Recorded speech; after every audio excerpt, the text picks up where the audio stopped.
Bismillahirrahmanirrahim. Assalamu alaikum, my dear students. This is Zarar Khan from Naim's Virtual Academy. Today I'm going to discuss about NATO. It is one of the most influential defense organizations that is, making its own changes regards security challenges. त असांजो हिकु NATO organisation आहे, ठीकु आहे. त NATO जे बारे में असांखे कुझु क्वेश्चन्स पुछा कया वेंदा आहिनि त नेटो कॾहिं फॉर्मेट थी, नेटो जो सेक्रेटरी जनरल केरु आहे, कहिड़े कंट्री सां तालुक़ु रखे थो, ऐं ॿियो जेको आहे सो नेटो जा मेजर जेको आहे सो मेंबर्स आहिनि उहे कहिड़ा कहिड़ा आहिनि, ठीकु आहे स्टूडेंट्स. त नेटो असांजो जेको आहे उनखे चइबो आहे नॉर्थ एटलांटिक ट्रीटी ऑर्गेनाइज़ेशन्स. त नेटो जो जेको एक्सपेंशन थींदी उहा थींदी नॉर्थ एटलांटिक ट्रीटी ऑर्गेनाइज़ेशन. जेको आहे हिनखे ॿियो सिंपल वर्ड में NATO also called Washington treaty. यादि करे छॾियो, जेको हिनजो लीडिंग जेको आहे सो इस्टेब्लिशर हुयो, क्रिएटर, उहो तव्हांजो अमेरिका हुयो, मीन्स वाशिंगटन ताईं, ठीकु आहे डियर स्टूडेंट्स. त नेटो इस्टेब्लिश कॾहिं थी आहे 4 अप्रैल 1949, ठीकु आहे. ॿियो तव्हांखे जनरल क्वेश्चन पुछा कयो वेंदा त नेटो खे काउंटर करण लाइ हिकु रशिया पंहिंजे जेको आहे सो डिफेंस पैक्ट ठाहियो, उनजो नालो छा हुयो? उनजो नालो आहे वर्सा पैक्ट, WARSAW. वर्सा पैक्ट जेको आहे सो हिनखे काउंटर करणु ठाहियो कोल्ड वार जे में.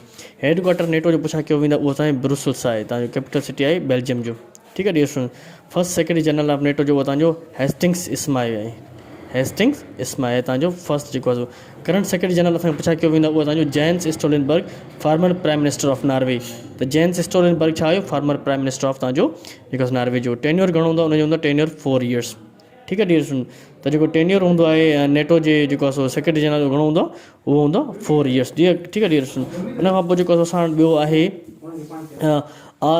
8 स्टार मेंबर्स, जेका 12 कंट्रीज़ मेंबर्स हुया, जेको टोटल हाणे मेंबर्स तव्हांजा 30 मेंबर्स आहिनि नेटो जा, ठीकु आहे. उन खां पोइ जेको most recent country to join NATO असांखे पुछा कयो वेंदो त मोस्ट रिसेंट स्टेट कहिड़ी आहे जंहिं जेको आहे सो नेटो खे जॉइन उहा तव्हांजी मैसिडोनिया आहे. उनखे 27 मार्च 2022 में, ठीकु आहे डियर स्टूडेंट. उन खां बावजूदि कुझु स्टेट्स आहिनि जेके नेटो जो मेंबर थियण जी कोशिशि करनि थियूं, जंहिंमें तव्हांजो जेको आहे सो यूक्रेन वग़ैरह आहे, फिनलैंड वग़ैरह आहे. जेको यूक्रेन जो हाणे केस इशू हले थो पियो, यूक्रेन क्राइसिस, त यूक्रेन कोशिशि करे थी मूंखे जेको आहे सो नेटो जो पार्ट कयो वञे, ठीकु आहे डियर स्टूडेंट. उहा ऑफिशियल लैंग्वेज आहे तव्हांजी नेटो जी, उहा तव्हांजी फ्रेंच आहे, तव्हांजी इंग्लिश, तव्हां ऑफिशियल लैंग्वेजिस पुछा कई वियूं आहिनि.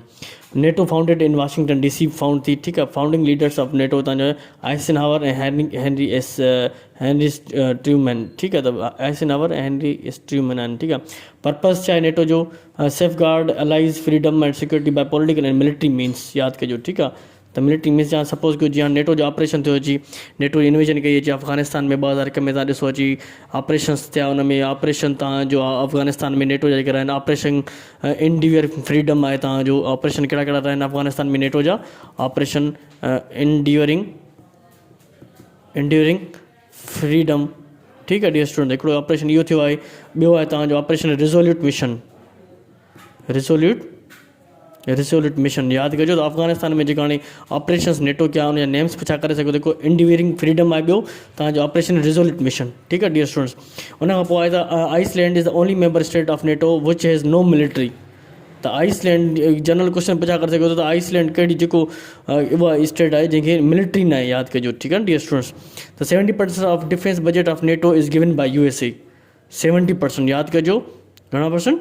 70%. छो जो जेको डोनाल्ड ट्रम्प जी पॉलिसी आई त उन चयो असां नेटो मां जेको ॿिया कंट्रीज़ अगरि उन में जेको कंट्रीब्यूट न कंदा त असां नेटो खे क्विट कंदासीं. उन मेन रीज़न छा आहे त huge burden is being kept on left upon the USA, ठीकु आहे. Trump ask contribute 2% of GDP to member state. घणा परसेंट? 2% लाइ चयो वियो त तव्हां जेको आहे सो जेके मेंबर स्टेट्स आहिनि उनजी 30, त 2% पंहिंजी GDP जो तव्हां जेको आहे सो हिन ते तव्हां स्पेंड कयो कंहिं ते नेटो जो ओवरऑल एक्सपेंडिचर, ठीकु आहे डियर स्टूडेंट. उन खां पोइ असांजो आहे in 2004 Pakistan became major non NATO ally. 2004 में पाकिस्तान नॉन नेटो अलाए. छो जो ॾिसो 2001 में अफ़गानिस्तान में इन्वेजन थी त अमेरिका खे पाकिस्तान जी ज़रूरत हुई, त पाकिस्तान खे 2004 में नॉन नेटो अलाए जो स्टेटस मिलियो. वरी पोइ on January 4 January 2021 Congress withdraw Pakistan major non NATO ally, ठीकु आहे. त 4 जनवरी 2021 डेट यादि कजो. पाकिस्तान खां वरी इहो विथड्रा कयो वियो स्टेटस जेको ॾिनो वियो नॉन नेटो अलाए जो, ठीकु आहे dear student. In Asia Pacific major NATO partners कहिड़ा कहिड़ा आहिनि? जापान आहे, साउथ कोरिया आहे, न्यूज़ीलैंड आहे, ऑस्ट्रेलिया. त एशिया पैसिफिक जो रीजन आहे, एशियन जेको पैसिफिक रीजन जो, उन में मेजर तव्हांजे इहे आहिनि, ठीकु आहे. पोइ आहे NATO members from north American continent, America and Canada आहे. त नॉर्थ अमेरिकन कंटिनेंट मां तव्हांजा नेटो जा कहिड़ा मेंबर्स आहिनि तव्हां क्वेश्चन पुछा करे सघो था. तव्हां हिकिड़ो अमेरिका आहे, ॿियो तव्हांजो कैनेडा आहे, ठीक है डियर स्टूडेंट। उन खां पोइ the most recent summit of NATO held on 14 जून 2021 इन ब्रुसल्स। ब्रुसल्स हेडक्वार्टर आहे, बेल्जियम जी कैपिटल सिटी आहे। ठीक है डियर स्टूडेंट, त उते जेको आहे रिसेंट समिट थी आहे जंहिंमें डिसाइड कयो वियो त असांखे जेको आहे सो चाइना जी ऐं रशिया जे ख़िलाफ़ु एक्शन्स खणणु घुरिजनि। It was 31st summit of NATO, काई summit 31st। Turkey is only Muslim member country of NATO. यादि कजो, हे तव्हां क्वेश्चन पुछा करे सघो था, मोस्ट इंपॉर्टेंट क्वेश्चन आहे त उहो कहिड़ो मुस्लिम वाहिद कंट्री आहे जेको नेटो जो मेंबर, उहो तव्हांजो टर्की आहे। ठीक है dear student, Turkey join NATO on 1952। ठीक है डियर स्टूडेंट्स, 1945 में ठही आहे, 1952 में टर्की ने ज्वाइन किया है। 28 members of NATO are from Europe. Europe में घणा मेंबर्स आहिनि? 28। ठीक है डियर स्टूडेंट, तो असांजो जेको आहे लेक्चर इहो आहे। इन में कुछ क्वेश्चन्स असांखे पुछा कया विया आहिनि रिपीटेडली, काइंडली इन ते तव्हां जेको आहे सो फोकस कयो। थैंक्स अ लॉट, इंशाल्लाह see you in the next lecture.